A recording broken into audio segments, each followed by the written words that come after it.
百佳西瓜嘔泡，唔通飲大咗？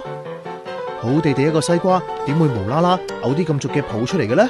呢啲咧，呢啲水咧就係個西瓜裏邊流出嚟嘅。因為咧會唔會西瓜擺喺度嗰陣咧，可能嗰啲地方穿咗呢啲菌咧。親歷其境嘅就係元朗嘅吳太，佢今個月5號喺新元朗中心百佳買咗2個西瓜，一個黑美人8號晚就食咗啦，另一個20幾磅原產地係內地嘅西瓜，本來諗住過幾日至食。我擺咗喺個飯廳嘅一角啦，即係冇擺落雪櫃，係冇開到嘅。咁我見到，但係唔係跟住我先生，咦點解踩到地下有水嘅咁樣？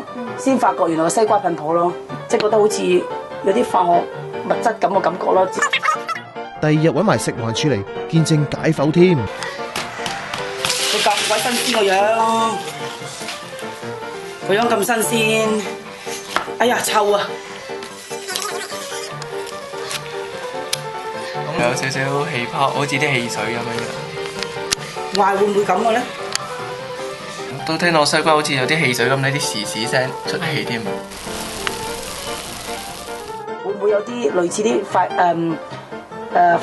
催熟劑啊、加甜啊，或者加紅啊、啲色素啊，或者防腐劑、殺蟲水之類咁嘅嘢咯？咁我就好心擔心啲西瓜，如果人哋食咗會係點咧？食環署攞咗個西瓜化驗，又去間百佳睇過同一批嘅西瓜，但係冇異樣，亦冇證據顯示嗰批西瓜有問題。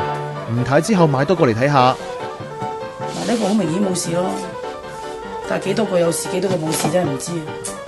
西瓜嘔泡唔係飲醉咗，估計係運送嗰陣碰撞過，令個瓜有微細裂痕，咁啲細菌同真菌走咗入去滋生，放出二氧化碳同酒精，咁啲泡其實就係二氧化碳嚟㗎。雖然係咁咋，但吳太都話對內地貨冇晒信心啦。